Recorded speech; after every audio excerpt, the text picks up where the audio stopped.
Bonsoir, bienvenue sur la libre antenne, donc lundi, mercredi, vendredi, 21h, minuit sur metatv.org. C'est la saison 3 et ce soir, on est avec Alain Benajam. Salut Alain. Bonsoir. Voilà, grand bonjour à la régie avec nous, grand bonjour à Steph de la régie, bien sûr, avec les modérateurs qui sont avec nous, les métanautes. Salut à tout le monde tout le monde est connecté. Alain, on te présente plus, tu fais partie des meubles qui littéralement. J'étais là la première. Donc, voilà, enfin, non, parce que c'est peut-être des petits nouveaux, ils disent ah, je connais pas et tout. Non, ceux qui connaissent MetaTV te connaissent. Voilà, donc, ce soir, on a décidé qu'on allait aborder art et politique. Art et politique. Art et politique, donc quelque chose, c'est vrai, qui paraît antinomique d'apparence comme ça, art et politique, non, ça n'a rien à voir, j'ai envie de dire, monsieur. Ça a toujours à voir. Depuis toujours, l'art et la politique ont été intimement mêlés, on va le voir, depuis toujours, parce que l'art est un marqueur de civilisation, on le verra, depuis que les hommes font de l'art. Et l'art permet à celui qui l'observe à construire du sens. Voilà. Mais c'est quoi l'artiste?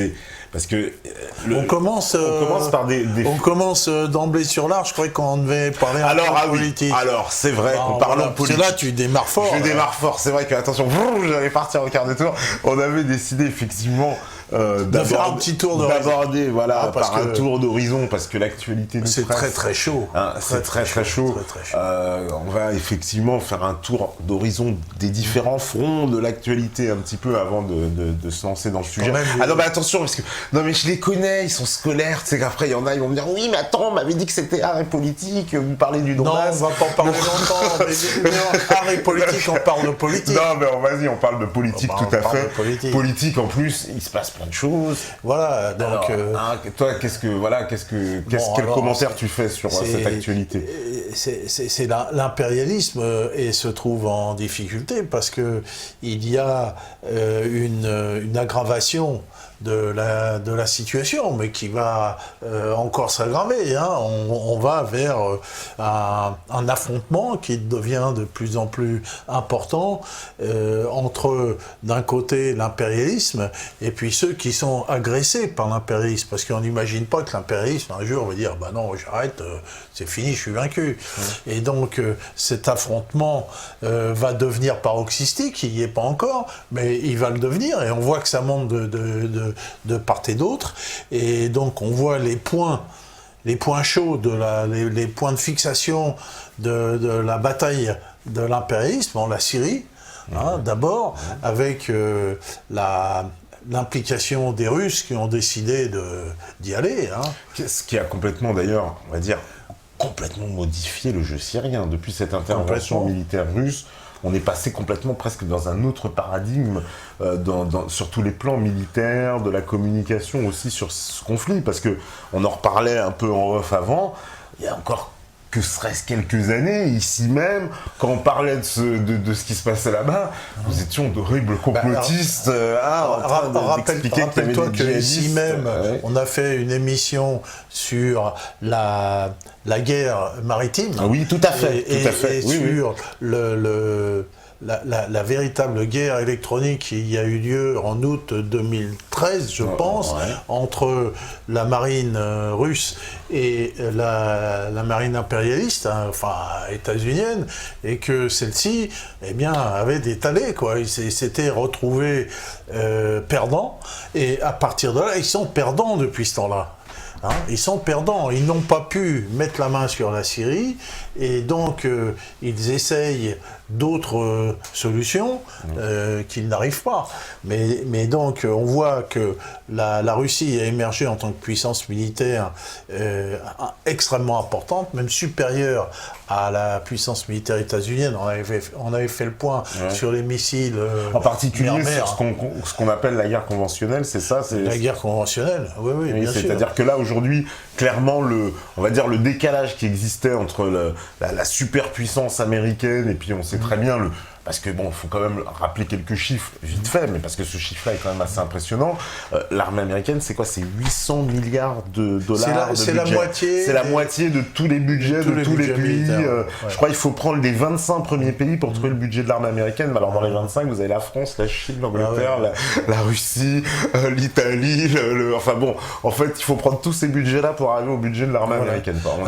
Il y a, on va brosser un tableau rapide sur les points de fixation. Il y a toujours le Donbass, qui est aussi un point de fixation avec l'Ukraine. On a vu ce fameux, alors pas seulement sur le Donbass, mais sur l'Ukraine, le fameux reportage qu'il y a eu sur Canal+, de ce reporter là, comment il s'appelle, qui est roulé dans la boue par toute la presse, qui a fait ce reportage sur Odessa, Paul Moreira. D'accord, Paul Moreira. D'accord. Paul Moreira. T'as pas suivi? J'ai pas suivi vraiment cette affaire. Bon, lui, il a fait un reportage sur Canal+, qui n'est pas un reportage militant, mais disons qu'il est un peu en décalage par rapport au discours officiel. Il a dit, bah oui, quand même, il y a des nazis là-bas, puis c'est des nazis, ils ont tué des gens, tu vois, et donc il se retrouve avec toute la presse impérialiste sur le dos, qui le roule dans la boue. Ce mec-là, sa carrière, elle est terminée, puis il a commencé à vouloir dire un bout de vérité.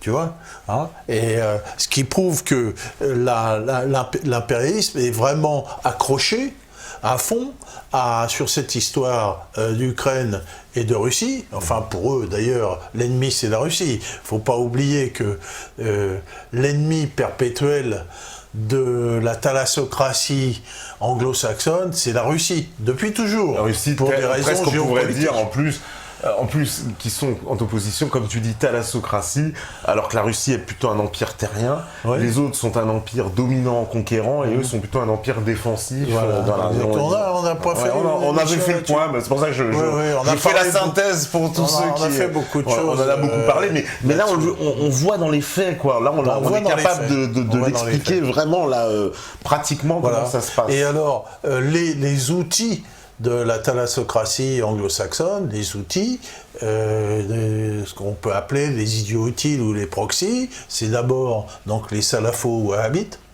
On a parlé un peu de ce faux islam, c'est-à-dire qu'à coup de pétrodollars, l'Arabie saoudite a pris en possession des mosquées d'Occident pour imposer une idéologie dont certains, et beaucoup de musulmans, disent que ça n'a pas grand-chose à voir avec l'islam, c'était qu'une secte, une secte de bédouins du désert, qui prétend être musulman. Donc eux, ils ont pris en main cet islam sectaire, sectaire, pour l'utiliser, le manipuler et fabriquer ces fameux djihadistes, c'est-à-dire ces mercenaires. En fait, ce sont des mercenaires qui sont recrutés dans tout le monde.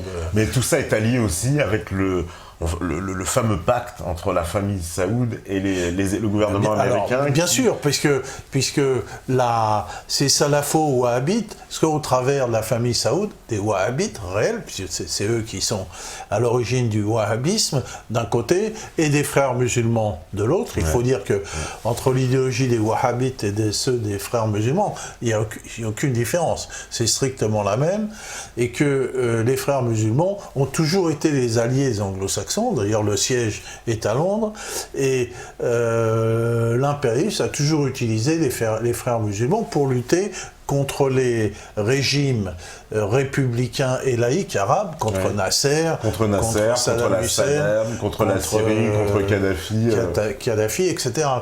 C'est toujours une arme utilisée. Donc l'impérialisme, lui, anglo-saxon, thalassocratique, a fait un choix idéologique précis, celui de la promotion du salafo-wahhabisme, au travers donc l'idéologie promue par l'Arabie saoudite et celle des frères musulmans promue par la Turquie. Oui, par la Turquie, mais on voit pays de l'OTAN. Pays de l'OTAN, il faut le rappeler. Mais en plus de ça, on voit bien que tu vois ce que tu nous décris là, ce schéma de cette idéologie, on va dire justement wahhabo-salafiste qui est en train de s'installer partout, c'est quelque chose qui est valable dans les pays musulmans traditionnel, puisque à chaque fois que les régimes ont été renversés, on voit bien que ce sont ces régimes-là qui sont installés, mais c'est quelque chose qui est en train d'arriver en Europe, c'est quelque chose qui s'installe en Europe aussi.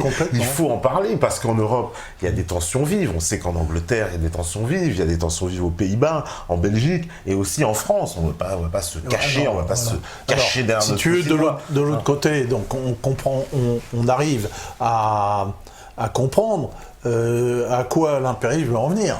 Avec ces flots migratoires perpétuels, jamais vus, surtout dirigés contre l'Allemagne, et que il s'agit bien d'une entreprise de déstabilisation de l'Europe, parce que l'Europe est vue comme un ennemi ou comme un concurrent.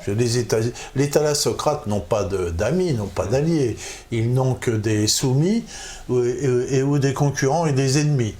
Et donc l'Europe est vue comme un concurrent qui doit être contenu, et l'outil de déstabilisation de l'Europe se fait à travers le flot migratoire et le wahhabo-salafisme qui émerge dans toutes les mosquées. Moi, j'ai toujours vécu aux côtés de musulmans, dans la banlieue, peut-être comme toi, et j'ai jamais vu que ces gens... On a vu quand même l'islam se transformer. Toi-même, tu me faisais remarquer aussi tous ces gens, ces femmes qui se baladent comme dans le Golfe avec ces robes noires, ces djihad noirs là qu'on voit. Pas comme dans le Golfe, comme en Arabie Saoudite. En Arabie Saoudite, oui, je dis dans le Golfe Persique, bien sûr, dans ce point-là, quoi. C'est pas du tout. Quand je vois, tu sais très bien que voilà la tradition même musulmane africaine. Aujourd'hui, je vois beaucoup de noirs qui s'habillent comme ça. C'est pas du tout la tradition africaine. C'est ce que j'allais dire. Avant, tu voyais au marché de Saint-Denis des africaines en boubou multicolores, c'était sympa. Voilà. Maintenant, tu as des africaines, voilà, tu as noir sur noir, tu vois des fantômes, quoi. Mais t'as jamais vu en Afrique subsaharienne, t'as jamais vu ça. Non, c'est typique de l'Arabie, du Golfe, de cette région-là. C'est pas quelque chose. Donc eux, ils imposent. Donc ils imposent, en fait, à travers. On verra aussi au travers l'art. On impose une manière de vivre, une manière de faire, parce qu'il y a vraiment pour imposer une idéologie. On va pas se mentir, se cacher derrière son petit doigt, mais il y a réellement, même en France, il faut être conscient, donc des réseaux qui animent ces mouvements, qui servent cette idéologie et qui sont particulièrement actifs auprès des mosquées, peut-être même auprès de sites internet, de choses comme ça. C'est-à-dire ils ont leur réseau aussi et ils influencent énormément pour avoir de réseau grassement payé avec un coup de pétrodollars. En plus, oui, parce que tout vient. Voilà, donc il faut dire, nous, on a des amis musulmans. Mon demi-frère est français, mais il s'est converti à l'islam. Donc tout le monde a côtoyé des musulmans et a des amis musulmans. Donc il ne s'agit pas pour nous de faire de l'islamophobie. L'islamophobie, il faut la laisser à la fausse gauche. La fausse gauche, elle est islamophobe quand elle se permet de supporter Charlie Hebdo et les caricatures de Mahomet. Tu vois, aujourd'hui, on a un racisme islamophobe de gauche. C'est le plus terrible. Surtout que la gauche, ils sont dans une schizophrénie, c'est-à-dire que en plus de ce racisme islamophobe hystérique, on va dire, parce que on prend une dimension hystérique, on voit Caroline Fourest et compagnie, etc. Et puis ce qu'on voit, c'est que c'est à la fois les mêmes gens qui vont défendre toute l'idéologie du sans-frontiérisme, toute l'idéologie de l'immigrationnisme, toute l'idéologie qui consiste à dire oui, on doit accueillir les migrants et tout, parce que sinon t'as un horrible raciste, antisémite et tout ce qu'on veut. Et donc cette immigration, il faut en prendre conscience. C'est le renforcement de l'immigration qui crée ce qu'on appelle l'islamisation, c'est-à-dire plus vous ferez venir d'immigrés, plus il y aura de musulmans. Donc nécessairement, ne vous plaignez pas ensuite qu'il y ait plus de musulmans si vous nous dites « Ah oui, maintenant il faut faire venir toujours plus d'immigrés ». Il y a une espèce de schizophrénie, d'incohérence en fait dans le raisonnement. Il faut au moins le dénoncer, qu'il y a une incohérence de gauche totale. D'autant plus que la salafisation de l'islam en Europe, en France, elle est due justement à l'impérialisme. Quand on voit Hollande être bien reçu en Arabie Saoudite, oui. et puis ne pas Valls nous l'a expliqué, il a dit ce sont des contrats des Français, on s'en fout des droits de l'homme, je sais pas quoi, ne parlez pas de conneries. Par contre, quand c'est Rouhani qui vient, il paraît qu'il faut lui jeter son carnet des droits de l'homme. On peut effectivement parler de schizophrénie et de dédoublement de la personnalité au travers, d'une part, d'une terrible islamophobie de ces gens-là, sous couvert de pseudo-laïcité, et de l'autre, une promotion absolue de l'immigration. Et tout ça va avec aussi les attentats sous faux drapeau, parce que faut bien dire que tous ces attentats qui ont été perpétrés, que ce soit Charlie Hebdo, que ce soit les attentats récents à Saint-Denis, etc., tout ça, ça tient pas debout, quoi. Ça tient pas debout. On est bien obligé d'avoir des doutes sur ces attentats. La maison, l'espèce de Fort Chabrol dont les gens du raid ont pris d'assaut juste à côté de chez moi, ils ont tiré 5000 cartouches, les flics, et de l'autre côté, les autres, ils avaient qu'un pistolet 9 mm, ils ont tiré à peu près 5 ou 10 coups, tu vois. Et on voit la façade, elle est constellée d'impact. Alors, soit ces gens du raid sont des bons à rien, qu'est-ce qu'on leur a appris? À arroser, à mitrailler une façade, ou je ne sais pas trop quoi, si tu veux. Donc, évidemment que tout ça, ça sent le coup fourré. Et alors, après, ils vont te dire, ah, mais il ne faut pas faire d'amalgame. Mais quand ils disent qu'il ne faut pas faire d'amalgame, c'est eux qui font l'amalgame. Ils te montrent. Ah oui, mais c'est le musulman. C'est le musulman, il te le montre, c'est lui, il monte sa tronche et il te le montre vraiment, tu vois. Donc leur système est extrêmement pervers. Il est pervers, exactement, parce que si tu veux, le truc, par exemple, ce slogan qu'on a beaucoup entendu ces derniers temps, le pas d'amalgame, moi j'ai été quand même, je sautais sur ma chaise quand il y a eu après l'affaire de la fameuse nuit de la Saint-Sylvestre, ce qui s'est passé en Allemagne, où en fait qu'il y a eu des débordements et qu'il y a eu des viols et des attouchements sexuels visiblement organisés, enfin je sais pas comment tout ça s'est passé, mais à la fin, moi quand j'entends les Allemands, les autorités allemandes qui nous disaient la première réaction c'est pas d'amalgame, je comprends que les gens... Mais bien sûr, c'est organisé parce que ce ne sont pas des viols, c'est ce qu'ils appellent le taroche, c'est-à-dire c'est une forme d'humiliation de la femme, donc il n'y a jamais eu de rapport sexuel avec du sexe, mais des introductions des doigts, si tu veux, voilà, partout. C'est élégant. Et toujours, c'est le même procédé. D'accord.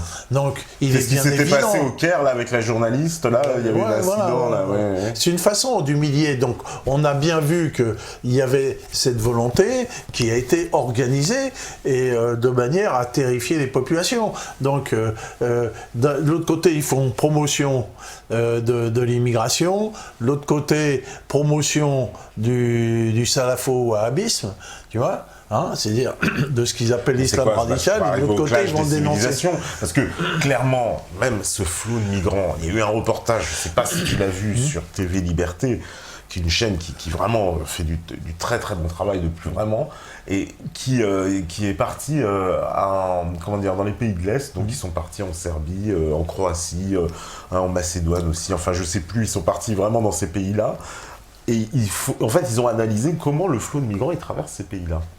C'est vrai, c'est intéressant ça, c'est un peu la question, on se demande, mais c'est vrai, comment... c'est bien organisé. Tout est organisé par l'État. C'est l'État, par exemple, quand ils traversent la Croatie, ils arrivent en fait à la frontière entre la Serbie et la Croatie. Les autorités croates donnent le train, le Serbe donne le train aux Croates. Les Croates, hop, ils recensent uniquement les passagers, ils prennent un coup, il y a un camp de transit qui est organisé. Je ne sais pas qui paye tout ça d'ailleurs, il faut se poser. Il y a un camp de transit et hop, ils repartent à la frontière entre la Croatie et la Slovénie, etc. On recommence et ils passent toutes les frontières comme ça jusqu'à l'Allemagne. C'est quand même...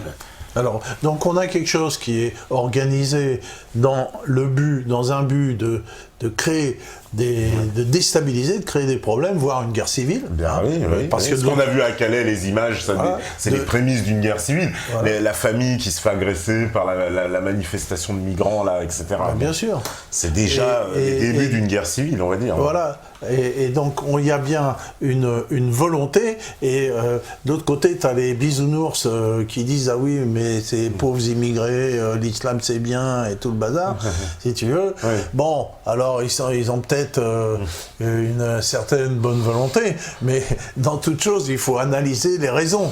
Les raisons. Moi, j'ai absolument rien contre les musulmans. C'est une religion comme une autre. Moi, je suis athée, donc je suis complètement neutre. Mais il faut bien voir que cette religion est aujourd'hui terriblement instrumentée par l'impérialisme. Il faut que les musulmans en prennent conscience. Enfin, beaucoup en prennent conscience d'ailleurs. Ah bah là on me dit, c'est pas des...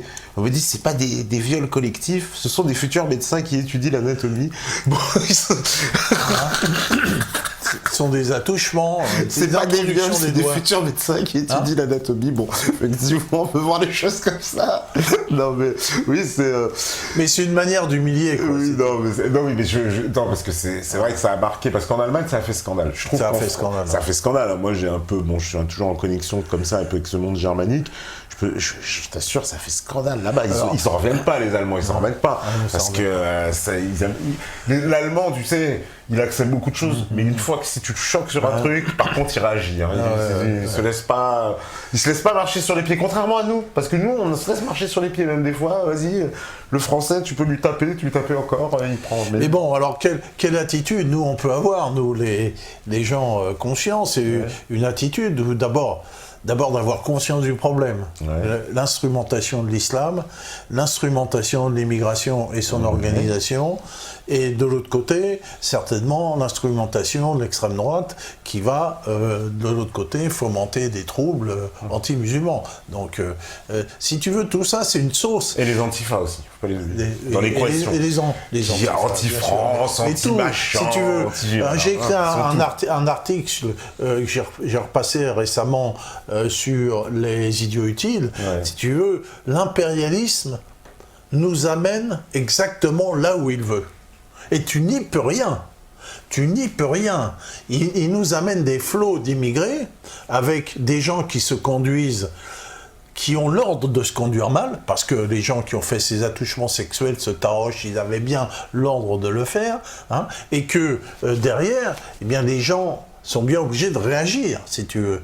Qu'ils soient d'extrême droite ou pas d'extrême droite. Moi, je suis pas d'extrême droite. Tout ça m'a scandalisé. Mais non, mais bien sûr. C'est ce que je veux dire. Mais parce qu'il y aura des réactions, là, c'est obligatoire. Bah oui. Où ils veulent. Ils font ce qu'ils veulent avec ça. Et il faut avoir conscience qu'ils nous conduisent à la guerre civile sans que nous, on le veuille. Et on va être obligés. Si tu vois le problème. Et donc, cette espèce de schizophrénie, elle est... puis on va reparler de là, si tu veux. Tu l'as vu dans un dernier article de Libération au sujet de l'encerclement d'Alep par les troupes de l'armée arabe syrienne, si tu veux, hein, Libération, ils ne savaient plus où ils en étaient, entre Al-Qaïda, Daesh, Al-Nusra, machin, l'ASL, ils ne savaient plus qui étaient les bons, les méchants, c'était une espèce de bouillie de chat où on ne comprenait plus rien. Mais tout ce qu'on comprenait, c'est que le méchant, c'était le russe. Alors ça, on l'avait compris.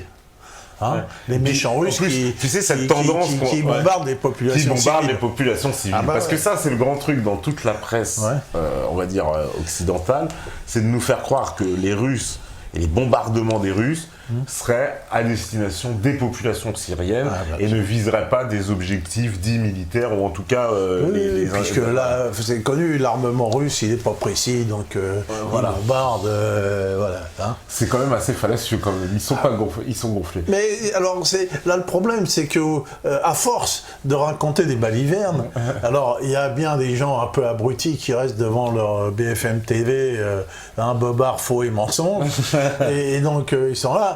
Bon, mais mais de plus en plus, il y a des gens qui décrochent, quoi, parce que c'est tellement énorme ce qu'ils racontent. D'ailleurs, tu as vu le reportage de France 2 auquel Meta TV a refusé de participer, dans lequel tu as vu nous Thierry. sommes des conspirationnistes. Voilà, ils essayent de faire passer Thierry pour le pape du conspirationnisme, d'ailleurs. Voilà. Et puis, j'ai vu une réponse où il a parfaitement expliqué qu'on l'avait contacté, on l'a dupé encore sur la marchandise, un peu comme nous, puisque nous aussi, vous avez dit que c'était sur les... T'as été plus malin, tu les as envoyés péter. Moi aussi, j'ai eu un contact.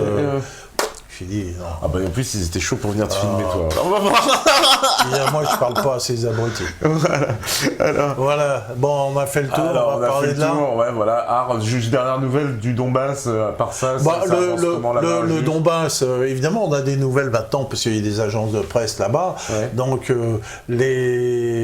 les Ukrainiens sont de plus en plus agressifs, ils bombardent sans arrêt, ils tuent des gens, il y a eu des morts encore récemment, et ils essayent évidemment de fomenter des contre-attaques. Alors il y a eu une petite contre-attaque, on dit ah ouais, mais alors là-bas les Russes ils attaquent dès qu'il y a une contre-attaque.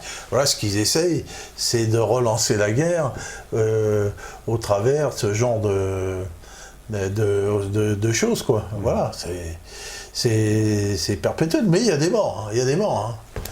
Il y a eu des soldats morts, il y a une femme qui est décédée il n'y a pas longtemps, et ils vont pas lâcher le morceau, ça c'est clair.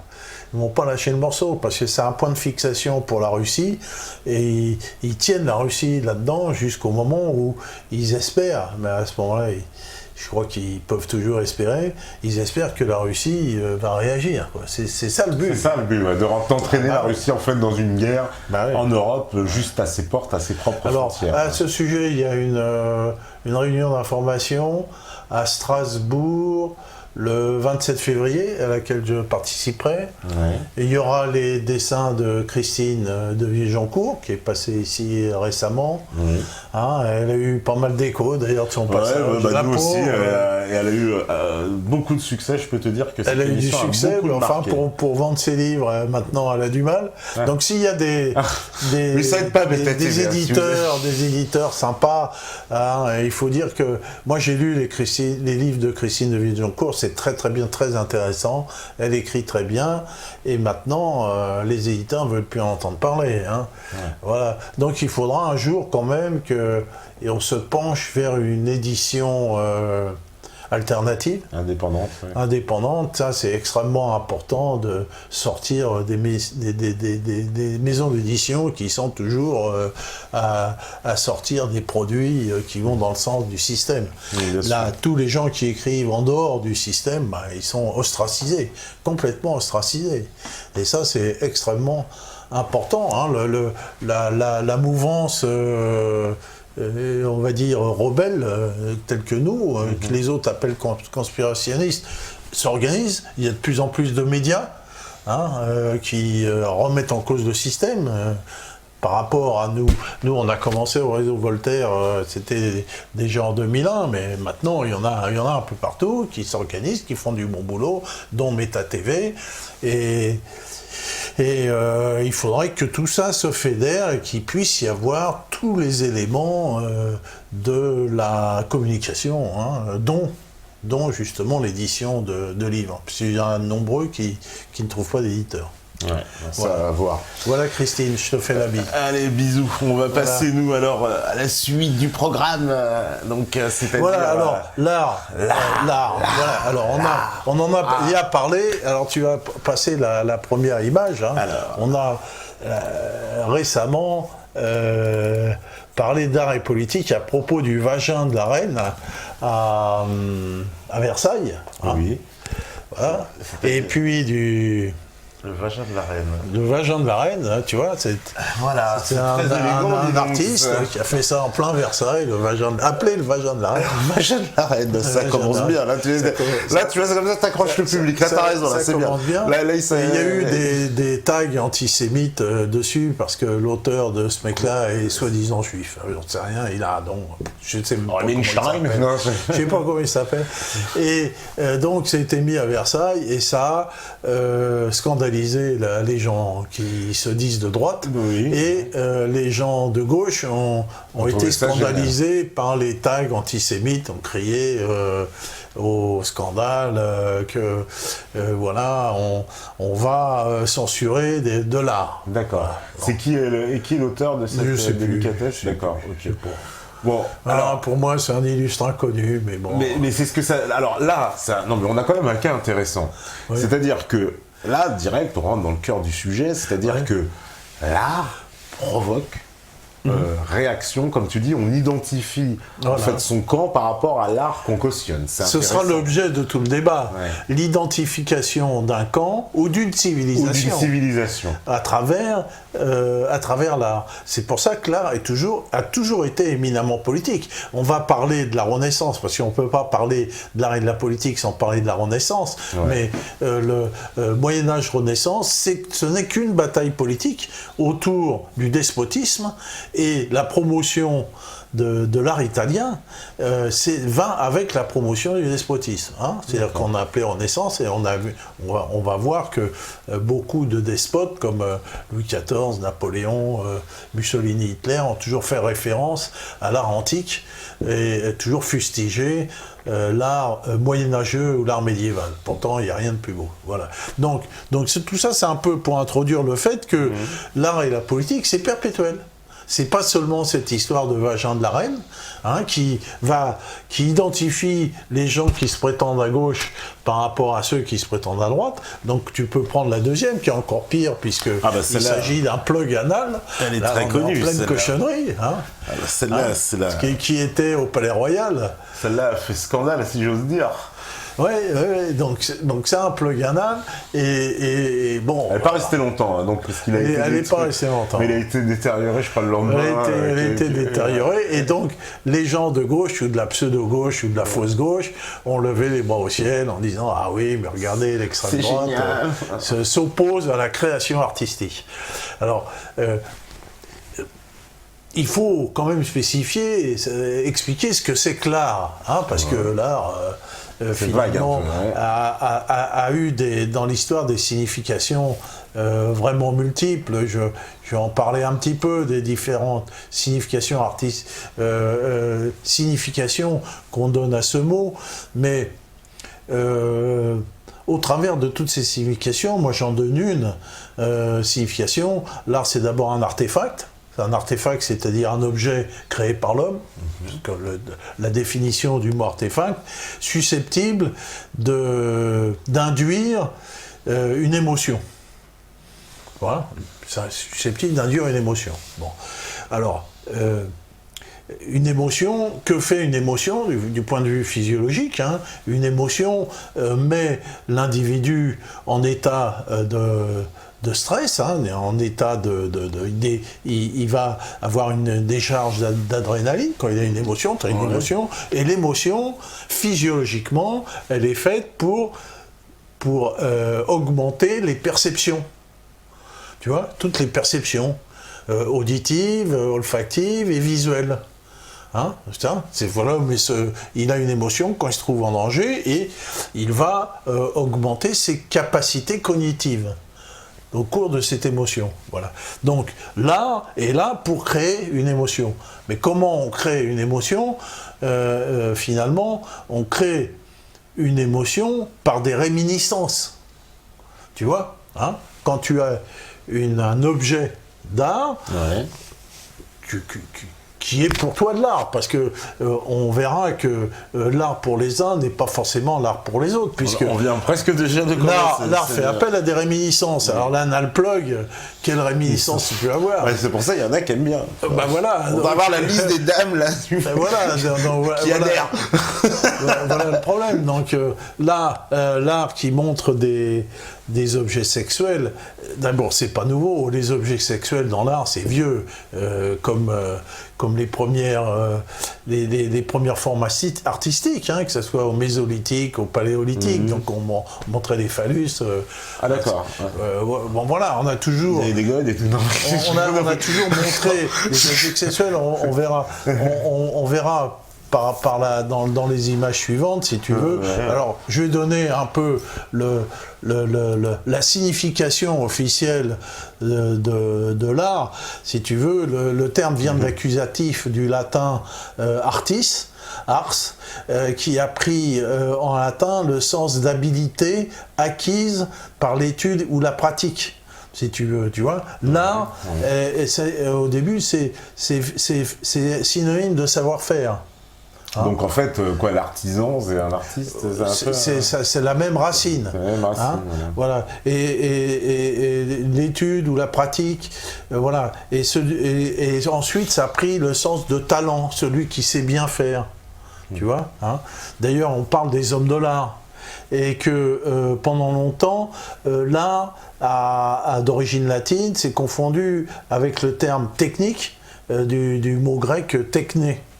Tu vois, au Moyen-Âge, l'art et la technique, c'était la même chose. Hein, on enseignait les arts, mais quand on enseignait les arts, on n'enseignait pas la façon de créer une œuvre d'art. Hein. On enseignait l'art littéraire, la grammaire, tout ça. Ça s'appelait les arts libéraux. Voilà. D'accord. Donc ça, c'est la première signification du terme art qui est resté, hein, quand on dit qu'un chirurgien est l'homme de l'art, si tu veux. C'est resté un petit peu une connotation dans la capacité et le savoir-faire. Mais moi, je me pose la question, pour en revenir aux racines, c'est quoi qui pousse, on va dire, alors je ne sais pas comment l'appeler d'ailleurs, le créateur, mais là, oula, j'ai musulman déjà sur le dos. Ouais, créateur, c'est trop fort. Non, bon, on va dire celui qui va faire en sorte que cette œuvre d'art, elle existe. Quel est le point de départ, on va dire, de son intention? C'est quoi? C'est nous livrer un message politique qui va susciter l'émotion, ou alors c'est sa propre émotion qui retranscrit pour en susciter celle de quelqu'un? Les deux, mon capitaine. Hein, c'est réflexif. Hein.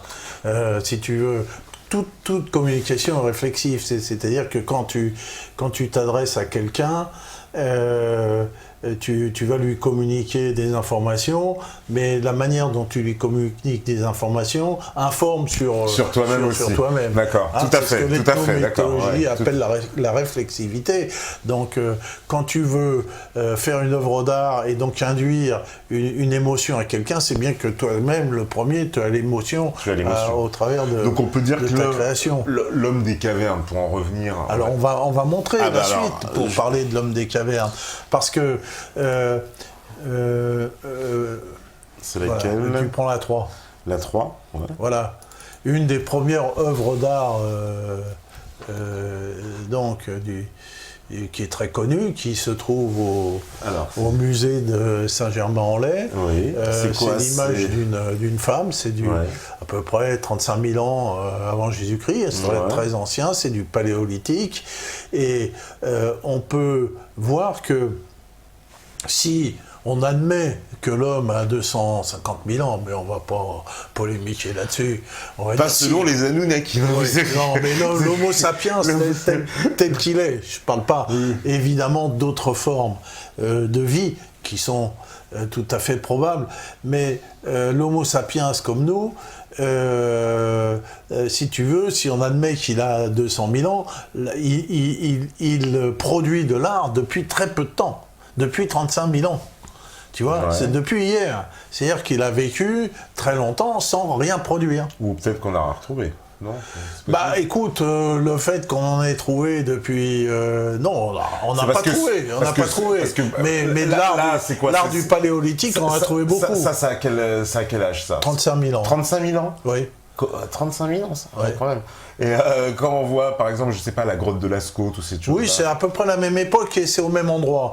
C'est intéressant, ça. C'est toujours au même endroit parce que, si tu veux, il y a eu des clones humains et c'est celui de l'espace cantabrique, on appelle franco-cantabrique, c'est-à-dire c'est l'espace qui est centré sur le Pays Basque et qui prend tout le nord de l'Espagne jusqu'au Portugal et tout le sud-ouest de la France jusqu'aux confins des Pyrénées. Si tu veux, c'est là où on a trouvé la grande majorité de vestiges du Paléolithique supérieur. C'est-à-dire la région la plus originellement occupée, la plus ancienne. Parce qu'elle était densément occupée. Ça ne veut pas dire que d'autres régions n'étaient pas occupées. Elle était densément occupée. On trouve des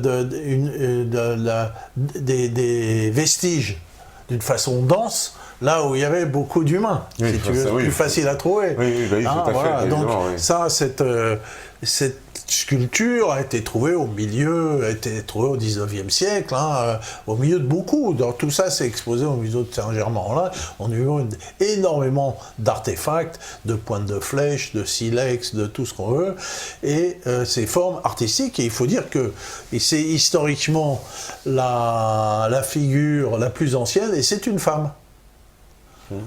C'est une femme. On aurait dit qu'elle a des locks. Voilà, et on verra détresse, je sais pas par la suite. Alors on a trouvé aussi sur d'autres sites, aux afrocentristes, un peu plus tardifs, donc des femmes avec des caractères sexuels prononcés. Tu peux montrer. Alors là, c'est la suite.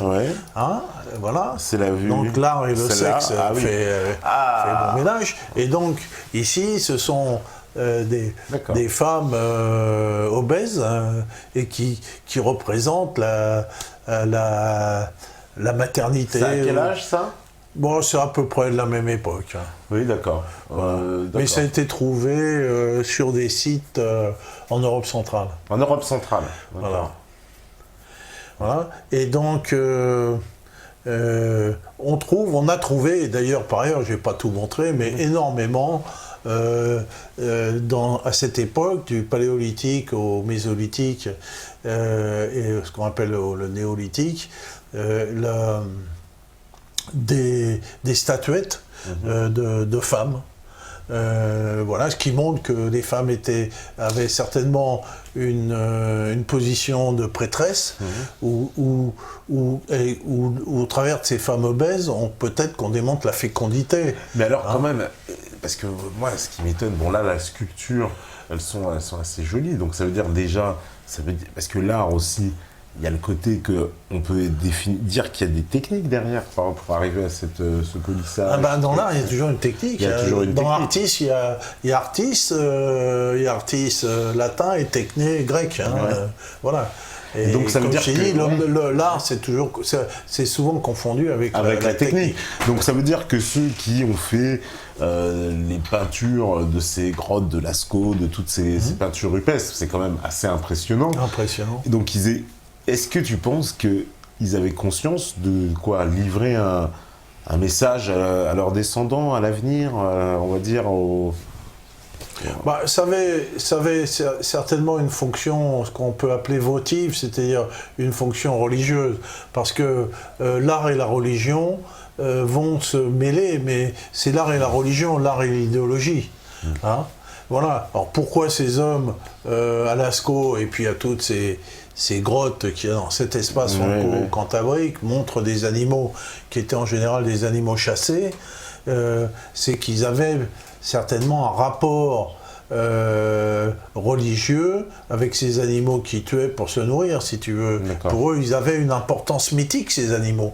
Pour eux, ils étaient nécessaires, si tu veux. Justement. Comme la femme grosse, elle a une importance mythique, parce qu'il faut faire des enfants. J'en profite, tu vois, parce qu'on parle de cette grotte de Lascaux et d'autres grottes. On est dans la téléconspi, tu sais. Moi, j'entends toujours des conspirations sur Lascaux. On me dit, on nous cache la vraie grotte, on nous cache. Alors, c'est quoi Non, la vraie grotte. Parce que je sais que la grotte qu'on visite, c'est une reproduction. C'est pas la vraie originale. Mais de mon temps, il y avait l'original quand j'étais jeune. Alors, toi, c'était l'original. Dis-moi, rassure-moi, parce qu'on me dit, non, il y avait des lions, des girafes et tout, on veut pas nous montrer. Mais oui, il y avait des animaux. Il y a des animaux. Il y a des animaux de type africain dans. Ah, mais ça, c'est pas cohérent, alors. Il y a des rhinocéros, pourquoi c'est pas cohérent? Il y avait des girafes aussi. Le climat a changé. Des girafes, je sais pas. Mais non, des girafes, je sais pas. Oui, enfin, je dis des girafes. Enfin, des animaux qui vivent pas en Europe. On sait bien, qu'ils vivent pas en Europe. Il y avait des rhinocéros, il y avait des lions, il y avait des tigres. si tu veux, le climat, on sait bien que les climats terrestres, ils changent, qu'il y avait une période glaciaire qui a été suivie d'une période chaude, donc voilà, comme dans le désert du Sahara, il y a des gravures rupestres qui montrent qu'il y avait une végétation luxuriante. Mais ça, on sait très bien que les climats, ils ne perdurent jamais sur Terre. Okay, les climats, c'est quelque chose qui change. Bon, bah voilà, alors, tout est résolu. Je dis c'est résolu au moins cette affaire. Oui, non, ça veut rien dire de tout ça. Il y avait des rennes aussi, à une époque où des rennes, ils vivaient sur le bord de la période glaciaire, et après les rennes dont les gens se nourrissaient sont partis vers le nord, et il y a des populations qui ont suivi les rennes et qui ont été s'installer près du pôle Nord, là où nous vivons, il y avait une période chaude, si tu veux, tu vois. D'accord. Hein? Et après, il y a eu à nouveau, près des pôles, une autre période froide qui a repoussé ces populations vers l'Europe occidentale, si tu veux. Il y a des mouvements de climat et des mouvements de population qui montent, qui descendent, qui vont de l'Est vers l'Ouest, de l'Ouest vers l'Est, etc. Mais bon...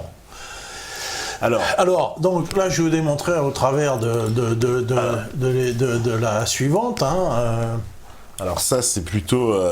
Bon, ça, c'est deux images du néolithique ou de la fin du paléolithique. C'est en quelle matière, ça? C'est quoi? C'est de la pierre? C'est de la pierre. Alors, la première, c'est de l'os, celle où il y a la jeune femme. La jeune femme, ouais. Voilà, et les autres sont en pierre. Sont dans la pierre. Et voilà, et donc ces gens-là devaient ressentir une émotion en voyant ces femmes mères grosses, peut-être c'était une émotion sexuelle, peut-être qu'ils préféraient les femmes obèses, et il y a des civilisations qui préfèrent les femmes obèses, bien après sûr, tout. bien sûr. Et donc, voilà. Alors, l'image suivante, c'est, si tu veux, ça, on va un peu parler aussi des Gaulois. Pourquoi la civilisation d'Athènes? La civilisation de là. On en a souvent parlé. Parce que voilà une civilisation qu'on appelle l'Athènes. Alors certains, les Romains appelaient les Gaulois ces gens-là, mais c'est une invention de Romains. On l'a dit souvent ici. Gaulois, c'est l'autre, l'étranger, c'est ça. Voilà, c'est ce Gaulois, ça vient de Gaulen, c'est celui qui parle pas notre langue. Voilà, en germain. Voilà. Donc ils parlent pas notre langue, c'est des barbares. Voilà. Et donc, il y a la vision du celte. Celte, c'est un mot grec qui veut dire l'étranger, aussi, c'est pareil. Mais eux, ils s'appelaient pas. Ils s'appelaient d'après leur tribu. Leur tribu, voilà, les Arvers, etc. Mais à la fin du XIXe siècle, on a pu déterminer cette civilisation qu'on appelait civilisation de l'Athènes. Donc ça, l'Athènes, c'est la dénomination officielle, archéologique. Civilisation de l'Athènes, pour désigner ces peuples. Mais l'Athènes, c'est un village qui est en Suisse, près du lac de Neuchâtel, où on a retrouvé à cet endroit, qui devait être un endroit où les gens jetaient des objets, d'une façon religieuse, on a trouvé des grandes quantités d'objets bien spécifiques de cette civilisation, celtique pour les uns, gauloise pour les autres, et l'athénienne pour les spécialistes. On appelle civilisation d'Athènes. Et donc on arrive à repérer cette grande civilisation, donc nous serions origine, même toi, tu as bien appelé nos ancêtres les Gaulois quand même. Bien sûr, ça va être clair. Et puis, cette civilisation, on la repère au travers de son art. C'est la seule façon de la repérer. Ici, on voit un art l'athénien spécifique, typique, que n'importe quel spécialiste va reconnaître du premier coup d'œil, au travers cette forme de volute. C'est très joli, en tout cas. C'est quoi, du tricelle. C'est un bijou, en fait? Non, c'est un mot de bouclier, certainement d'apparat, mais l'objet l'athénien est extrêmement sophistiqué et fait de volutes et d'abstraction. Alors on voit par exemple dans la suite, on voit une image qui est un statère que tout spécialiste, un statère c'est une pièce de monnaie, Ça, qui c'est se rapportent une d'accord. pièce de monnaie grecque, on appelait les statères, D'accord. et les Celtes reproduisaient les pièces grecques, mais si tu veux, ils mettaient à leur façon l'image des gens. Tu vois, ils mettaient à leur façon. Alors, les Grecs et les Romains, quand ils voyaient ça, ils disaient la bière, voilà. Mais en fait, les Celtes avaient un art extrêmement sophistiqué, très géométrique. C'est que les druides connaissaient très bien la géométrie, on en a parlé. Ils avaient des rapports étroits avec les Grecs, hein, au 5e siècle avant Jésus-Christ. Et donc, pour eux, ils avaient cette représentation du monde qui était une représentation dans un sens abstrait, pas totalement abstrait, figuratif, mais si tu veux, ça leur donnait un sens. Pour des Romains et des Grecs, ça paraissait comme abstrait. Ça paraissait un art de barbare. Alors qu'eux, c'est pas qu'ils ne savaient pas faire. Les artistes et les artisans celtes étaient très habiles. Parce qu'on voit les bijoux qu'ils faisaient avec les fermoirs, etc. Ils avaient une habileté. D'ailleurs, ils ont inventé la cire perdue, si tu veux, les bijoux à la cire perdue. Hein. C'est pas les Romains qui ont inventé ça. Hein. Tu vois, le bijou à la cire perdue. La cire perdue, c'est une technique qui est encore utilisée aujourd'hui, qui permet, si tu veux, de sculpter un objet. Tu le sculptes en cire. Tu vois, tu le sculptes en cire. Autour, tu mets une terre réfractaire autour de ta cire, tu vois. Et puis tu vas verser l'or sur la cire. Alors l'or va fondre quand tu vas la verser, fondre la cire, tu vois. Et on la tourne un peu comme on fait une force centrifuge pour que l'or rentre bien partout. Après tu casses la terre et tu obtiens un bijou que tu ne pourrais pas obtenir par ailleurs. C'est-à-dire tu ne peux pas sculpter l'or finement, faire des bijoux comme ça, si tu veux. Tu vois, hein? Et donc la sculpture à la cire perdue est encore utilisée par les chirurgiens dentistes pour faire les dents, pour faire les prothèses dentaires, ou par les bijoutiers, si tu veux. D'accord. Voilà. Hein, donc c'est les Celtes qui ont inventé ce type de sculpture à la cire perdue, et ce qui montre leur habileté, mais ils ne représentent pas le monde en reproduisant, si tu veux, exactement la figure humaine, comme les musulmans ne peuvent pas reproduire la figure humaine. Hein, ils la représentent, eux, stylisée. Ouais. Donc ici, on voit bien que leur art parlent de leur civilisation. Tu les reconnais par leur art. Hein? Donc on reconnaîtra, c'est un peu l'objet du débat, on reconnaît une époque, une civilisation, et à travers son art.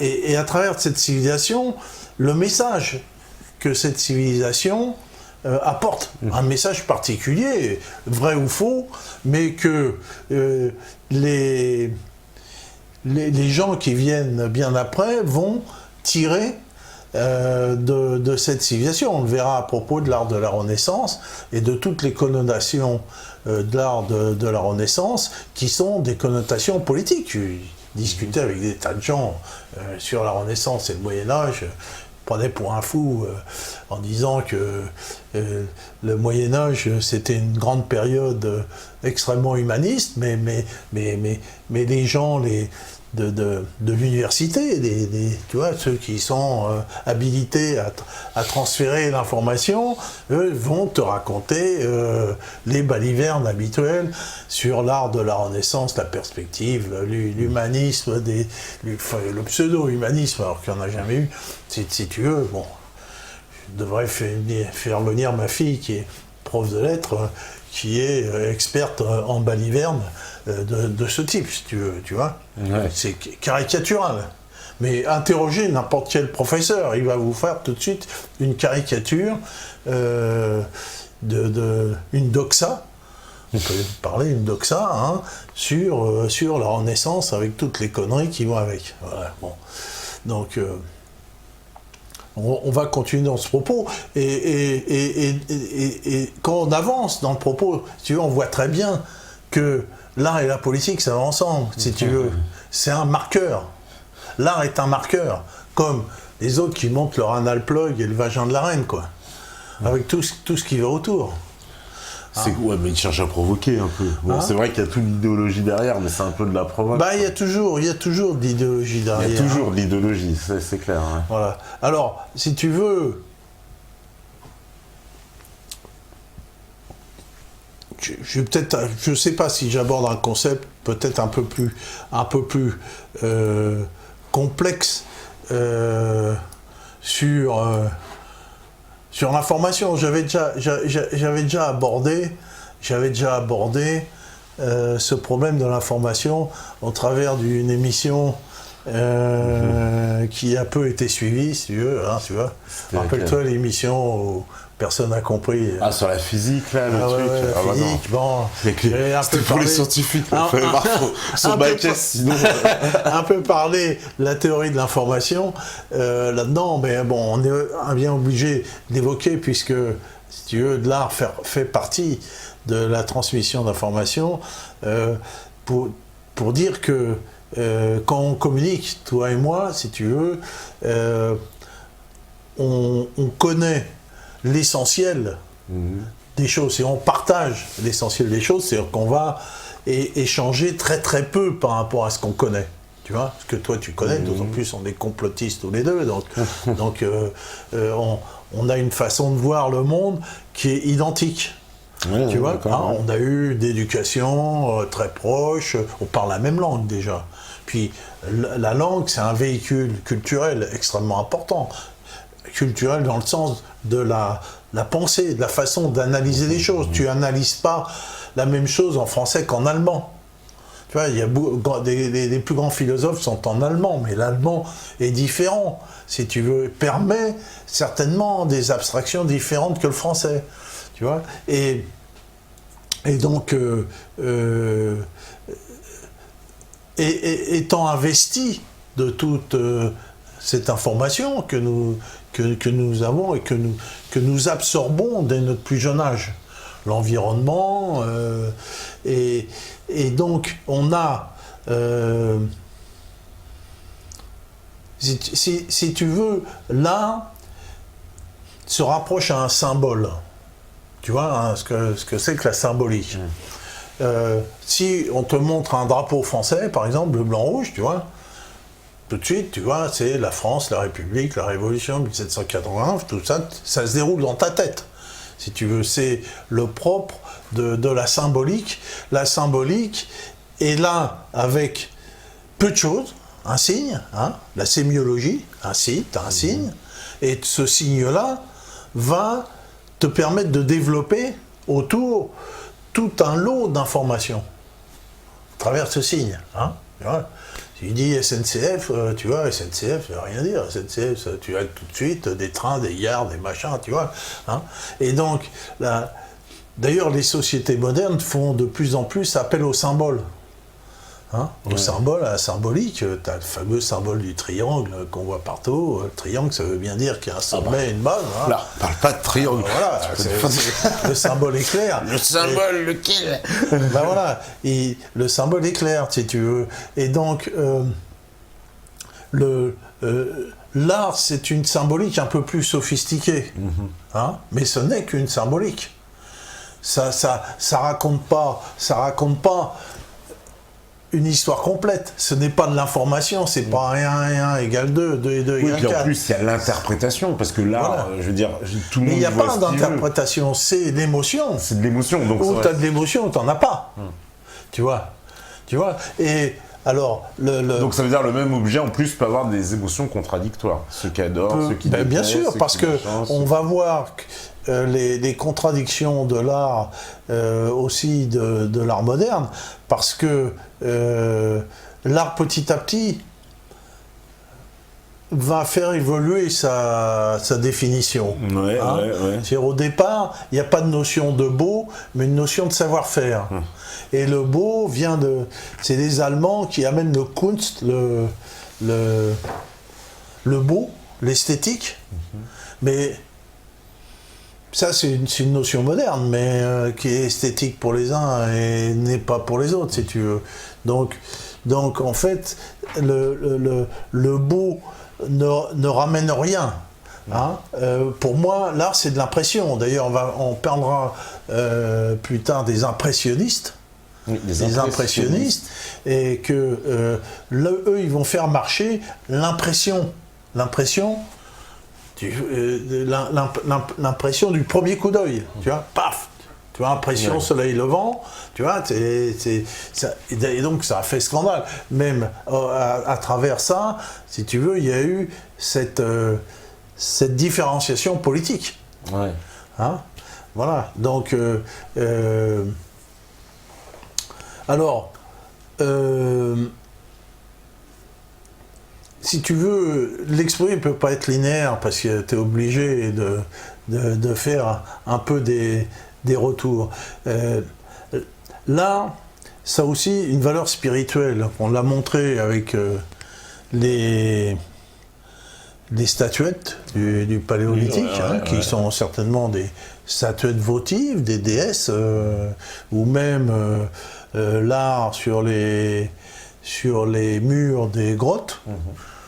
C'est pas exactement, hein, mais si tu veux, ces gens-là, l'art ne se vendait pas. C'était de l'art public. Oui, donc c'est quoi? C'est transmettre...